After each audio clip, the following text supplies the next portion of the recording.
most popular comic book in the world today is coming to life. Sneak preview of X-Men this Saturday morning on Fox.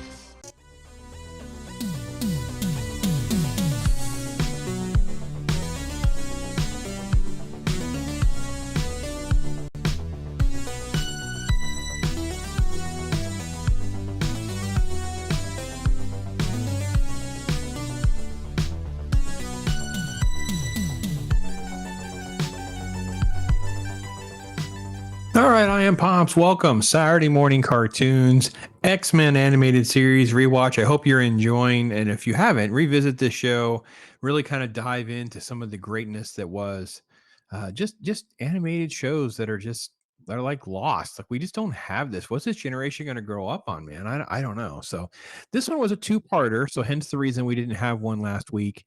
Part one, we pull the banner up here. Basically, you have Savage Heart, Savage Land, part one and part two. I've been no big fan of Savage Land, as you guys can tell from some of my previous videos. However, I will say this may be one of the better story arcs, even though it's sort of like in the weeds as far as some of the characters and elements. I think that some of the animation and some of the development of the story actually works a lot better than some of the previous iterations. And Sauron is really kind of an odd character, but here we really, really get to understand Sauron. We get to understand the power dynamics and sort of like the sad truth of who he is and how things sort of work. And it starts off with a conflict with Khazar. Go hand to hand. Khazar's going to get the upper hand. And then at the last minute, Sauron is saved by Zaladane. She's and there's a lot of conversation about this sun god called Gorok. And Gorok is important to understand here because you end up using Sauron ended up using his human form, the Karl Lycos form, to fly the ship. The ship was there because Magneto has already left, and they used it previously in one of those earlier episodes I mentioned before. And he was, basically it's the typical Marvel origin story, right? Bitten by a creature, absorbing the energy, and when he touches other beings, he absorbs their life force. And when he absorbs the life force of a mutant, he transforms into this sort of like pterodon, increasing strength, speed, all that. And he has this ability to sort of like mind control someone, stare into my eyes kind of thing. When we cut over to New York, I will say there's little moments that I really did enjoy. And they again, this is really done well for a kid's show. It's a horseback chase with Rogue and Storm, and then talk about their powers and all that. And there's a quick little comment about keeping your emotions in check and controlling your powers and that kind of thing. And we're going to get a big callback to that because that's a large part of this episode the two-part episode with the Rogue and Storm dynamic, particularly Storm, who's really going to become unleashed is what she really, really is. Meanwhile, you have Jubilee and Wolverine with Beast doing a tour of a museum, and you have that kind of thing before you end up with Karl sort of emerging. And Karl is very much kind of like the Morbius character, right? And he says, I'm no better than a vampire, right? He's really struggling with his concept of what he's become. And then when Karl, aka Sauron, touches Wolverine, of course, he's a mutant energy.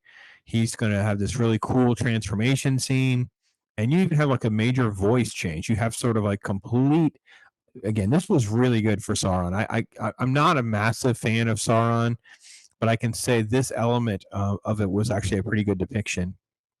And of course, when we see Rogue and Storm are involved, and the psychic powers are used on Rogue, and then of course she attacks Storm, and then he takes Storm away, that kind of thing. So you have all of this with the X-Men sort of chasing after them before we end up with Zaladane, and talking about trying to. Like, I don't know, so I love the phrase level up, right? But trying to increase Storm's power, release this tempest within was the quote in the show. And Storm really is, and I didn't get to that shot when we can pull that shot. That was them. The animation I thought on this little, it was funny because when I watched the show, I didn't notice that. But when I saw the still, I was like, ooh, the animation on his head is just wrong. Like it's not done right. But I think it's just one shot. It just happened to be the screenshot that popped up there.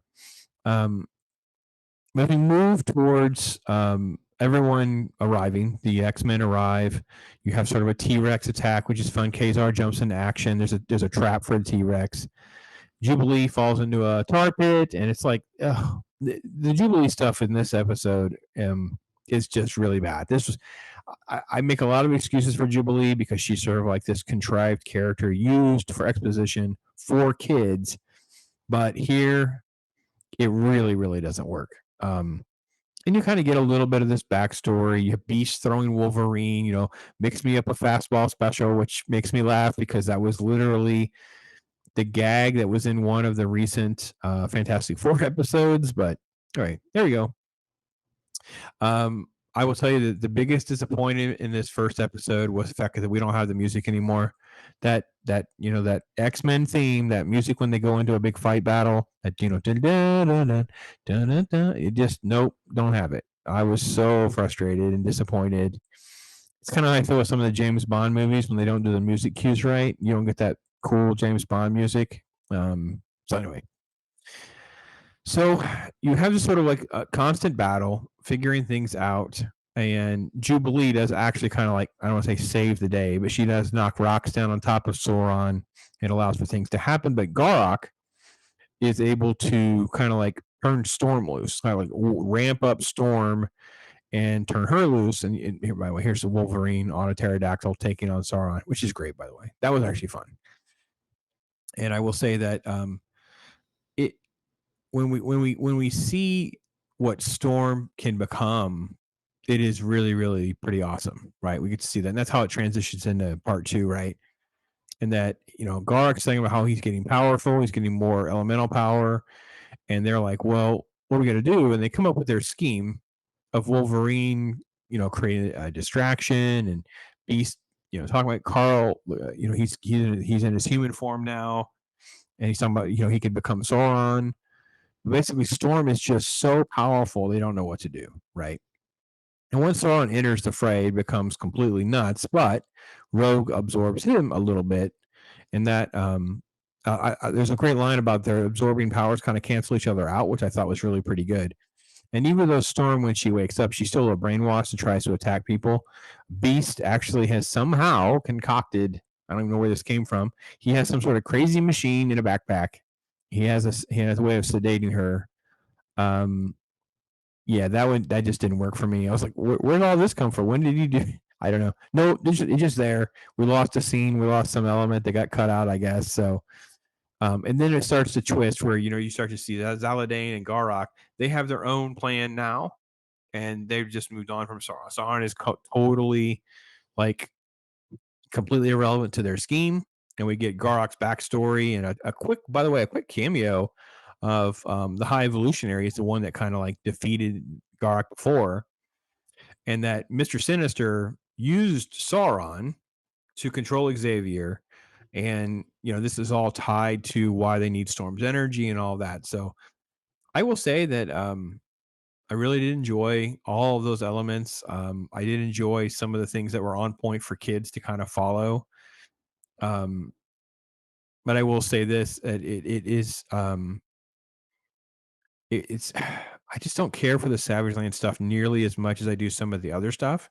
But I will say, at least in this episode, we get some cool stuff, and it does kind of go back to Sauron, right? Sauron and Sauron alone will rule Savage Land, and that is pretty good. That he kind of grows and grows and grows, and giant Sauron sort of like it kind of emerges, and you see this like explosion from space. Even though I thought that was actually pretty cool. So and then you have that callback to that very first beginning of that episode or whatever, where you have Storm and Rogue talking about controlling their powers, and it just you really, really get a great look at how strong Storm is, and we should see more of that. I mean, I think we would all enjoy more of an actual Storm representation, not whatever Halle Berry's version was supposed to be, who was only cast because she's the most popular and beautiful Black woman at the time, not because they had a good idea of how to adapt her into what Storm is.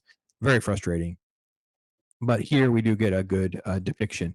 So very conflicted about this episode or the two-part story, but I enjoyed it. But I also have a lot of issues with it. But the show is still head and shoulders above most things. It's still hard to believe this was a kid show. It's no wonder that it has held up so well because it's so well written and so interesting and dynamic on how it handles everything. You can see with even just some of the stills I used. So the animation is just beautiful. Like we have whole shows that don't have this level of detail in the background. And this is nowhere near the cinematic quality of Batman animated series. This is X-Men. So just a tremendous show, just a great thing. Hopefully you're enjoying it. You're enjoying our conversations about it. I appreciate that. Please stay tuned for later today. We'll have a great Batman episode conversation as well. And let's keep rolling on. Thank you for being here. And I am Pops. Hey, kid. Think you're an X-Man? This is the place to prove it. X-Men headquarters! The danger room! Sabretooth and Apocalypse are breaking in. What do you do? The wrecking ball! What about Apocalypse? The battle laser! Watch out, kid. Pivoting bomb blaster! Now what? The X-Track! I shall return, X-Men. Only X-Men get into X-Men headquarters. Action figures sold separately. Strange and powerful forces are attracting people to Pizza Hut. It's the Marvel Comics X-Men video with a mini comic book, pull-out poster, and trading card. All for only $4.99 with any pizza purchase.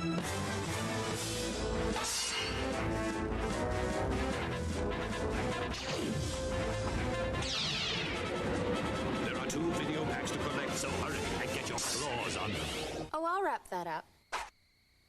Exclusively at Pizza Hut. They've got Wolverine. They've got Storm! Even Beast. Right where those mutants belong. In a can. New from Chef Boyardee. All your favorite X-Men in pasta shapes and excellent sauce. We got 'em. And only you can set them free. New X-Men pasta. It's not just a meal, it's an adventure. Hey, kids. Want to see the hottest X-Men ever? It's new Light Up X-Men. Turn on the awesome power of Wolverine's laser blaster. Light up the blinding power of Gambit's plasmic energy cards. Ignite the scorching power of Juggernaut's crystal torch. Load X-Men's light up weapons and you'll have the power The heat is on, X-Men! to light up the action. Lights out, Juggernaut! Got him! Juggernaut's down, but is he out? Light up X-Men. Turn on the power. Light up the action. Light up X-Men.